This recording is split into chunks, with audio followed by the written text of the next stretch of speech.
വർഷങ്ങൾക്ക് മുമ്പ് മരണപ്പെട്ട മകളുടെ മുഖം ആ മാതാപിതാക്കളുടെ മനസ്സിൽ നിന്ന് ഇപ്പോഴും പോയിട്ടില്ല. അവർ ഇപ്പോഴും തീരാവേദനയിൽ തന്നെയാണ്. കോടതികൾ ഇങ്ങനെ കയറി ഇറങ്ങി നിയമ പോരാട്ടം നടത്തിക്കൊണ്ടിരിക്കുകയാണ്. 2017 മാർച്ച് 5-ാം തീയതി മരണപ്പെട്ട, പക്ഷെ കൊല്ലപ്പെട്ടു എന്ന് മാതാപിതാക്കളും നാട്ടുകാരുമൊക്കെ വിശ്വസിക്കുന്ന ഒരു പെൺകുട്ടിയുടെ, ആ പെൺകുട്ടിക്ക് നീതി കിട്ടാത്തതിൻ്റെ കഥ, ആത്മഹത്യയാക്കി പോലീസുകാർ തള്ളിക്കളഞ്ഞ, കോടതി ഇടപെട്ടിട്ടും CBI അന്വേഷണത്തിന് വേണ്ടിയിട്ട് എത്രയോ ശ്രമങ്ങൾ നടത്തിയിട്ടും അതിലൊന്നും നമ്മുടെ ഭരണകൂടമോ നമ്മുടെ കോടതികളോ ഒന്നും ചെവി കൊടുക്കാതെ നീതി നിഷേധിക്കപ്പെട്ട ഒരു പെൺകുട്ടിയുടെ കഥ. അവൾ ആരായിരുന്നു, എന്തായിരുന്നു ആ സംഭവം? സംഭവം നടന്നിട്ടിപ്പം 7 വർഷം കഴിഞ്ഞിരിക്കുകയാണ്. മിഷേൽ ഷാജിയുടെ അച്ഛൻ ഷാജി വർഗീസ് ഇപ്പോഴും നീതിക്ക് വേണ്ടിയിട്ട് അലഞ്ഞുകൊണ്ടേയിരിക്കുകയാണ്. ആ അച്ഛൻ്റെ കണ്ണിൽ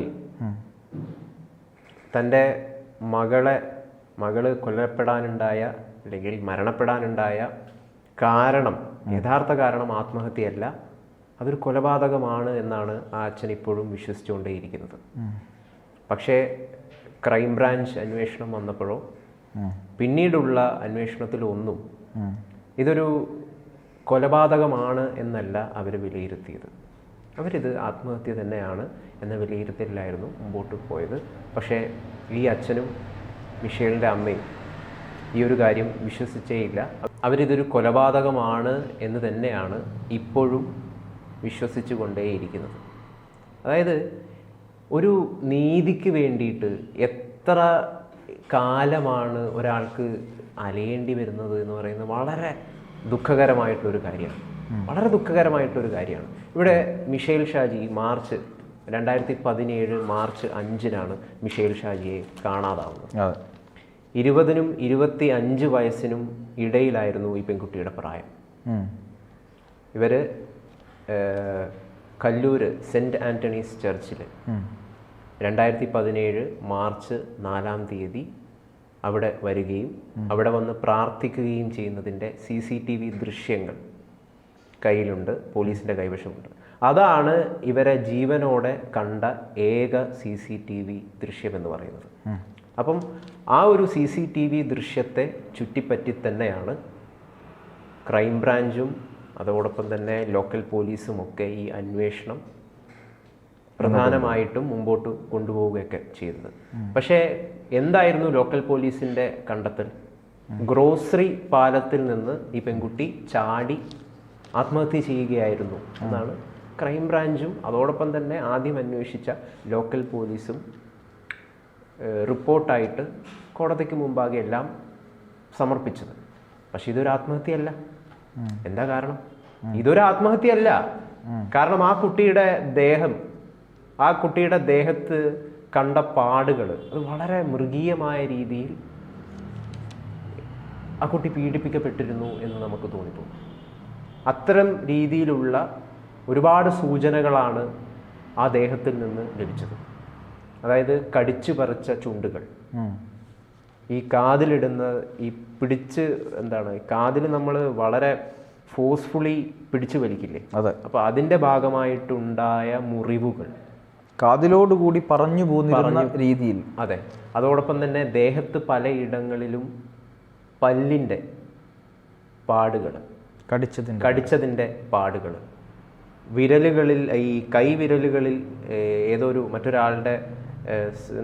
മറ്റൊരാളുടെ വളരെ ഫോഴ്സ്ഫുള്ളി പിടിച്ചു വലിച്ചതിൻ്റെ പാടുകൾ, ഇങ്ങനെ നിരവധിയായിട്ടുള്ള സൂചനകളാണ് ഈ കുട്ടിയുടെ ദേഹത്തിൽ നിന്ന്, ഈ മൃതദേഹത്തിൽ നിന്ന് ലഭിച്ചത്. പക്ഷേ പോസ്റ്റ്മോർട്ടം റിപ്പോർട്ടിലോ ഇൻക്വസ്റ്റ് റിപ്പോർട്ടിലോ ഈ കാര്യങ്ങളൊന്നും സൂചിപ്പിച്ചിട്ടില്ല.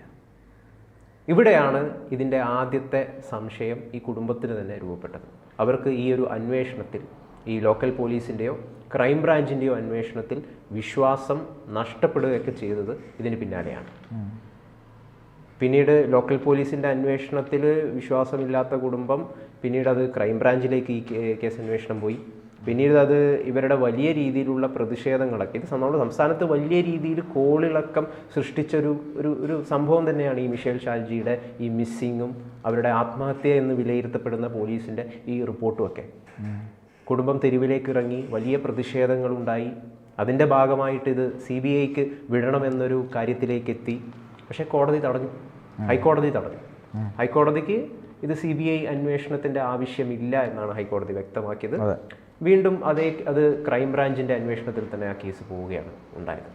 യഥാർത്ഥത്തിൽ കഴിഞ്ഞ സെപ്റ്റംബറിൽ കോടതി ഈ കേസിൻ്റെ ഒന്നും കൂടി ഇതിൻ്റെ പല വശങ്ങളും അന്വേഷണ വിധേയമാക്കണമെന്ന് ക്രൈംബ്രാഞ്ചിനോട് ആവശ്യപ്പെട്ടിട്ടുണ്ടായിരുന്നു. എന്തൊക്കെയാണ് അതിൽ കോടതി പറഞ്ഞ കാര്യങ്ങൾ?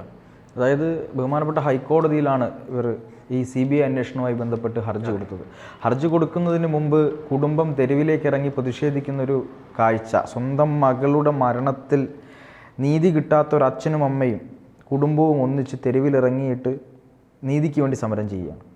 ഇവിടുത്തെ രാഷ്ട്രീയ നേതാക്കന്മാരെല്ലാം അവരോടൊപ്പം ചേർന്നു എന്നുള്ളതൊരു നല്ല കാര്യം തന്നെയാണ്. പക്ഷേ കോടതി എന്തുകൊണ്ടോ അത് കണ്ടില്ല. കോടതി തെളിവുകളുടെയും അതുപോലെ തന്നെ ഈ കൃത്യമായ റിപ്പോർട്ടിൻ്റെ അടിസ്ഥാനത്തിലാണല്ലോ കോടതി കൈകാര്യം ചെയ്യുക ഓരോ കേസും. ബഹുമാനപ്പെട്ട കോടതി പക്ഷേ കോടതിക്ക് ഒരു കാര്യം ഉണ്ടായിരുന്നു, CBI അന്വേഷണത്തിൻ്റെ ആവശ്യമില്ല എന്ന് പറഞ്ഞ കോടതി തന്നെ കേസിൽ തൃപ്തിയില്ല, പോലീസ് അന്വേഷിച്ചതിൽ തൃപ്തിയില്ല എന്ന് പറയുന്നുണ്ട്. ക്രൈംബ്രാഞ്ച് അന്വേഷണത്തിൽ ഹൈക്കോടതിക്ക് തൃപ്തിയില്ല എന്ന് പറയുന്നുണ്ട്. അതിന്റെ ഭാഗമായിട്ടാണ് മറ്റു ചില കാര്യങ്ങൾ പരിശോധിക്കുക എന്ന് കഴിഞ്ഞ സെപ്റ്റംബറിൽ കോടതി പറഞ്ഞത്. അതായത് ഈ മരിച്ച മിഷേൽ ഷാജിയുടെ ശരീരത്തിലെ പാടുകൾ ഇത് കൃത്യമായി അവർ വിശകലനം ചെയ്തിട്ടുണ്ടോ എന്നുള്ളതാണ് ചോദ്യം. രണ്ടാമത്തത്, 2 ഗോശ്രീ പാലത്തിൽ നിന്ന് ഏത് ഗോശ്രീ പാലത്തിൽ നിന്നാണ് ഇവർ ചാടിയത്? അതാണ് പാർത്ഥൻ, ഇതിലൊരു പ്രധാനപ്പെട്ടിട്ടുള്ള ഒരു സംശയം രൂപീകരിക്കുന്നതിനുള്ള ഒരു കാരണവും അത് തന്നെയാണ്. കാരണം ഇതിൽ പോലീസ് വിലയിരുത്തിയത് ഗ്രോസറി പാലത്തിൽ നിന്ന് ഇവള് ചാടി എന്നാണ്. പക്ഷെ അത് കേവലം വളരെ ദുർബലമായിട്ടുള്ള ഒരു സാക്ഷിമൊഴിയുടെ അടിസ്ഥാനത്തിലായിരുന്നു ഈ ഒരു കാര്യം അവർ മനസ്സിലാക്കിയത്. അതായത് മാർച്ച് 5-ാം തീയതി മിഷേൽ ഷാജിയെ കാണാതാവുന്നു 2017. പിറ്റേ ദിവസമാണ് ഈ ഗോശ്രീ പാലത്തിൻ്റെ ഭാഗത്തേക്ക് ഈ പെൺകുട്ടി രാത്രി, അതായത് 7:30 നടന്നു ചെല്ലുന്നതിൻ്റെ CCTV ദൃശ്യങ്ങൾ പുറത്തു വന്നത്. അതോടൊപ്പം എന്നുള്ളതിന് കൃത്യമായ തെളിവുകൾ ഉണ്ടോ എന്ന് ചോദിച്ചാൽ ഇല്ല എന്ന് പറയേണ്ടി വരും. അതെ, സൂചനകൾ മാത്രമാണ്. അത് മാത്രമല്ല, ഈ പരിസരത്ത് നിന്ന് ഈ പെൺകുട്ടിയെ കണ്ട ഒരാളുടെ സാക്ഷി മൊഴി കൂടി പോലീസിന് ലഭിച്ചിട്ടുണ്ട്. അപ്പോൾ ഈ CCTV ദൃശ്യവും ഈ സാക്ഷി മൊഴിയും ഇത് ശരിക്കും പറഞ്ഞു കഴിഞ്ഞാൽ വളരെ ദുർബലമായിട്ടുള്ളൊരു മൊഴികളാണ്. പക്ഷേ ഇതിൻ്റെ അടിസ്ഥാനത്തിലാണ് മൊത്തത്തിൽ ഇതൊരു ആത്മഹത്യയാണ് എന്നുള്ള രീതിയിലേക്ക് വിധി എഴുതിയത് കോടതി. കുടുംബം നിരന്തരമായി തങ്ങളുടെ മകൾ ആത്മഹത്യ ചെയ്യില്ല എന്ന് ബോധ്യപ്പെടുത്തിയിട്ടും ആ ഒരു കാര്യത്തിലേക്ക് ഇതൊരു കൊലപാതകമാണോ, ഈ ബോഡിയിൽ ഇത്തരം വളരെ മൃഗീയമായ രീതിയിലുള്ള പാടുകൾ ഉണ്ട് എന്ന് മനസ്സിലാക്കിയിട്ടും അത്തരം അതുമായി ബന്ധപ്പെട്ട രീതിയിലുള്ള അന്വേഷണങ്ങളൊന്നും നടന്നിട്ടില്ല. അല്ല, യഥാർത്ഥത്തിൽ ഈ കാര്യത്തിൻ്റെ പുറത്ത് കോടതി ചോദിച്ച 1-2 കാര്യങ്ങളുണ്ട്. അതായത് ഈ പറഞ്ഞ 2 ഗോശ്രീ പാലത്തിൽ നിന്ന് ഏതിൽ നിന്നാണ് ചാടിയത് എന്നുള്ള കാര്യം കൃത്യമായി പോലീസിന് ഇപ്പോഴും സംശയമുണ്ട്. അതിനാൽ തന്നെ വെള്ളത്തിൻ്റെ പരിശോധന നടത്തണമെന്ന് പോലീസ് പറഞ്ഞിട്ടുണ്ട്. അതായത് 2 ഗോശ്രീ പാലത്തിനടിയിലുള്ള വെള്ളം എടുത്തിട്ട് ഡാറ്റം പരിശോധന നടത്തണം. അതായത് ഈ പറയുന്ന പോസ്റ്റ്മോർട്ടത്തിൽ ശേഖരിച്ച് വെച്ചിട്ടുള്ള ജലത്തിൻ്റെ ആ ഒരു ഇതുമായി ബന്ധപ്പെടുത്തി താരതമ്യം ചെയ്ത് പരിശോധന നടത്തണമെന്നാണ് കോടതി പറഞ്ഞത്. രണ്ടാമത്തത് കോടതി പറഞ്ഞത് ഈ വേലിയേറ്റവും വേലിയിറക്ക സാധ്യതകൾ പരിശോധിക്കണം. അതായത് ഒഴുകിയാണ് നടന്നത്, ഐലൻഡിനോട് ചേർന്നാണ് ഇത് കണ്ടെത്തിയിട്ടുള്ളത്. അപ്പം അവരുടെ മിഷേലിൻ്റെ മൃതദേഹം കണ്ടെത്തിയിട്ടുള്ളത്. അപ്പോൾ അതെങ്ങനെ അതിനോട് ഒഴുകി അവിടം വരെ എത്തി എന്നുള്ളതിൻ്റെ സാധ്യത പരിശോധിക്കണം എന്ന് പറഞ്ഞിട്ടുണ്ട്. പക്ഷേ അതിലൊന്നും ഒരു ഇമ്പ്രൂവ്മെൻ്റ് ഉള്ളതായി നമുക്കിപ്പോഴും കാണാൻ കഴിയുന്നില്ല എന്നുള്ളത് തന്നെയാണ് യാഥാർത്ഥ്യം. കാരണം ഇതിലൊരു പ്രധാനപ്പെട്ട സംശയം എന്താണെന്ന് വെച്ച് കഴിഞ്ഞാൽ, ഈ ബോഡിയിലെ പാടുകൾ എന്തുകൊണ്ട് ഈ പോസ്റ്റ്മോർട്ടം റിപ്പോർട്ടിലോ ഇൻക്വസ്റ്റ് നടപടിയിലോ ആ റിപ്പോർട്ടിലോ ഇല്ല? അതൊരു പ്രധാനപ്പെട്ട അന്വേഷണ സംഘം ഒരു പ്രധാനപ്പെട്ട കാര്യം ചെയ്തിട്ടുണ്ട്. അതായത് ഒരാൾക്കെതിരെ ക്രോണൻ അലക്സാണ്ടർ എന്ന് പറയുന്ന ഒരു വ്യക്തിക്കെതിരെ ആത്മഹത്യാ പ്രേരണയ്ക്ക് കേസെടുത്തിട്ടുണ്ട്. പക്ഷെ ആത്മഹത്യാ പ്രേരണ എന്ന് പറയുന്ന ആള് ഈ പെൺകുട്ടിയുടെ സുഹൃത്തായിരുന്നു. ആ ആത്മഹത്യാ പ്രേരണ കുറ്റം നിലനിൽക്കാത്തൊരു വകുപ്പാണ് എന്നുള്ളത് എല്ലാവർക്കും അറിയാവുന്നതാണ്, തെളിയിക്കാൻ വലിയ പാടാണ്. പക്ഷേ കോടതി പറഞ്ഞൊരു കാര്യം, ഇദ്ദേഹത്തിൻ്റെ ഫോണിൽ നിന്ന് മായ്ക്കപ്പെട്ട മെസ്സേജുകൾ 60ഓളം മെസ്സേജുകൾ ഇദ്ദേഹം ഡിലീറ്റ് ചെയ്തിട്ടുണ്ട്. ആ മെസ്സേജുകൾ കണ്ടെത്തണമെന്ന് കോടതി കൃത്യമായി പറഞ്ഞിട്ടുണ്ട്. എന്തിനായിരുന്നു 60ഓളം മെസ്സേജുകൾ ഡിലീറ്റ് ചെയ്തത്? ഈ പള്ളിയിൽ നിന്ന്, കലൂർ സെൻറ് ആൻ്റണീസ് പള്ളിയിൽ നിന്ന് ഇവർ പുറത്തേക്ക് ഇറങ്ങി വരുന്ന വഴി ഇവരുടെ പുറകെ ഒരു ബൈക്കിൽ 2 പേർ പിന്തുടർന്നിരുന്നു മിഷേലിനെ എന്ന് പറയുന്നുണ്ട്. ആരായിരുന്നു അവരെന്തുകൊണ്ട് ഇവരെ പിന്തുടർന്നു? അതിനുശേഷം മിഷേലിന് എന്ത് സംഭവിച്ചു? ഈ പറയുന്ന ക്രോണൻ അലക്സാണ്ടറിനെതിരെ എന്തിനാണ് ഈ പറയുന്ന ആത്മഹത്യാ പ്രേരണ കുറ്റം ചുമത്തിയത്? ഈ ദേഹത്ത് ഇത്രയും പാടുകളുള്ള ഒരാൾ എങ്ങനെയാണ് ആത്മഹത്യ ചെയ്യുക? ആത്മഹത്യ ചെയ്യുന്നതിന് മുമ്പ് ഈ കുട്ടി എന്തെങ്കിലും തരത്തിൽ പീഡിപ്പിക്കപ്പെട്ടിരുന്നോ? ഇതൊക്കെ വളരെ ചെയ്യുന്നതിന് മുമ്പ് ഒരുപക്ഷെ ആത്മഹത്യ ചെയ്തതായിരിക്കാം. പക്ഷെ ആത്മഹത്യ ചെയ്യുന്നതിന് മുമ്പ് അവരെവിടെയായിരുന്നു, എവിടെ പോയിരുന്നു, അവരുടെ ദേഹത്ത് എങ്ങനെയാണ് ഈ പാടുകളും കാര്യങ്ങളും ഒക്കെ വന്നത്? ഈ രീതിയിലേക്കൊന്നും അന്വേഷണം യഥാർത്ഥത്തിൽ പോയിട്ടില്ല. ഇവിടെ ആരെയോ സംരക്ഷിക്കാനുള്ള ശ്രമം തുടക്കം മുതലേ ഉണ്ട് എന്ന് നമ്മൾ ആരോപിച്ചാൽ അത് തെറ്റാണെന്ന് പറയാൻ പറ്റും. അല്ല, ഒരു പോസ്റ്റ്മോർട്ടം റിപ്പോർട്ടിലും ഇൻക്വസ്റ്റ് റിപ്പോർട്ടിലും ഈ പാടുകൾ ഒന്നും കാണാത്ത രീതിയിലേക്ക് മായ്ച്ചു കളയുന്ന ഒരു അജ്ഞാത ശക്തി ഈ കേസിന് പുറകിൽ പ്രവർത്തിച്ചിട്ടുണ്ട് എന്നുള്ളത് 100% നമുക്ക് പറയാവുന്ന കാര്യമാണ്. അത്തരത്തിൽ പ്രവർത്തിച്ച ഒരു ശക്തിക്ക് ഇതെല്ലാം എന്താണ് ഈ കേസിനെ തേച്ചുമാച്ച് കളയാൻ കഴിയുമെന്നുള്ളത് വലിയ നമുക്ക് നിസ്സംശയം പറയാൻ കഴിയുന്ന കാര്യമാണ്. ഇപ്പോഴും കാത്തിരിക്കുന്ന, നീതിക്ക് വേണ്ടി ഇരിക്കുന്ന അമ്മയുടെയും അച്ഛൻ്റെയും കണ്ണുനീരിന് മുന്നിൽ യഥാർത്ഥത്തിൽ ഹൈക്കോടതി അത് CBIക്ക് വിടേണ്ടതായിരുന്നു. ഹൈക്കോടതിക്ക് തന്നെ സംശയമുള്ള ഒരു കേസായിരുന്നു. എനിക്ക് തോന്നുന്നു ഈ മിഷേൽ ഷാജി എന്ന് പറയുന്നത് ഈ ദമ്പതികൾക്കുള്ള ഒറ്റ മകളാണെന്ന് തോന്നുന്നു. ഒറ്റ മകളാണെന്നാണ് എനിക്കും തോന്നുന്നത്. എനിക്ക് കൃത്യമായ ആയത്തിൽ അറിയില്ല. എങ്കിൽ പോലും ഒറ്റ മകളാണെങ്കിലും 2 മകളാണെങ്കിലും ആ അമ്മയ്ക്കും അച്ഛനും ഉണ്ടാകുന്ന വിഷമം എത്രത്തോളം ആയിരിക്കും എന്ന് നമുക്കറിയാമല്ലോ. അപ്പോൾ എന്തായാലും ഇത്തരത്തിലുള്ള ഒരുപാട് ദുരൂഹതകൾ ഈ കേസിനകത്ത് നിറഞ്ഞു നിൽക്കുകയാണ്. അപ്പോൾ ഒരു പെൺകുട്ടിയെ പിച്ച് ചീന്തി കൊന്നതാണോ, അല്ല എന്തെങ്കിലും തരത്തിൽ പീഡിപ്പിക്കപ്പെട്ട ശേഷം അവർ ആത്മഹത്യ ചെയ്യുകയായിരുന്നോ? ഒരു സുന്ദരിയായിട്ടുള്ള വളരെ മനോഹരമായ മനോഹരമായിട്ടുള്ള ഒരു പെൺകുട്ടിയെ CA വിദ്യാർത്ഥിനിയായ പെൺകുട്ടി വികൃതമായ രീതിയിൽ കൊച്ചി കായലിൽ പൊന്തിക്കിടന്നതിൻ്റെ പിന്നിലെ ദുരൂഹത നീക്കേണ്ടതിൻ്റെ ഉത്തരവാദിത്തം ഇവിടുത്തെ ഗവൺമെൻറ്റിനും ഭരണകൂടത്തിനും അതുപോലെ തന്നെ നീതിന്യായ വ്യവസ്ഥയ്ക്കും ഉണ്ട്. പക്ഷേ 7 വർഷമായിട്ടും നീതിക്ക് വേണ്ടി അലയുകയാണ് ആ കുടുംബം. വളരെ ദുഃഖകരമായ സംഭവം തന്നെയാണ്. എന്തായാലും ഇത്തരത്തിലുള്ള ഒരുപാട് വലിയ രീതിയിൽ നവീൻ ബാബുവിൻ്റെ കേസുമായി ബന്ധപ്പെട്ടിട്ട ദുരൂഹതകളെ കുറിച്ചൊക്കെ നമ്മൾ ചർച്ച ചെയ്യുന്നതാണ്. വലിയ സാമ്യതയുണ്ട് ഇതുമായിട്ട്. കാരണം പോസ്റ്റ്മോർട്ടം റിപ്പോർട്ടിൽ ഇവിടെയും ദുരൂഹതയുണ്ട്, നവീൻ ബാബുവിൻ്റെയും ദുരൂഹതയുണ്ട്.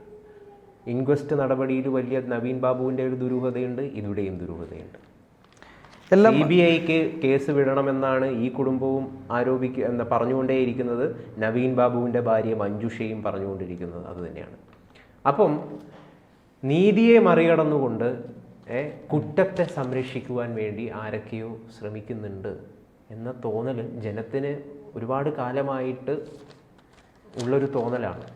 അത് യഥാർത്ഥത്തിൽ നമ്മുടെ സംവിധാനത്തിൻ്റെയൊക്കെ പാകപ്പിഴയായിട്ട് മാത്രമേ നമുക്ക് കാണാൻ വേണ്ടിയിട്ട് സാധിക്കുള്ളൂ. കാരണം ഒരു കേസ് തെളിയിക്കണമെങ്കിൽ ഇത്രയും വർഷം എടുക്കേണ്ടി വരുന്നു എന്ന് പറയുന്നത് ഒരുപക്ഷെ ഈ നാട്ടിൽ മാത്രമായിരിക്കുമോ എന്ന് ചിന്തിച്ചു കഴിഞ്ഞ് കഴിഞ്ഞാൽ അതിലെന്തെങ്കിലും തെറ്റു പറയാൻ പറ്റുമോ? അങ്ങനെ തെറ്റു പറയാൻ പറ്റില്ല. പക്ഷേ കേരളത്തിൻ്റെ ഒരു അവസ്ഥ വെച്ച് നോക്കുമ്പോൾ കേരളം ഒരുപാട് പുരോഗമനമായ നാടാണല്ലോ.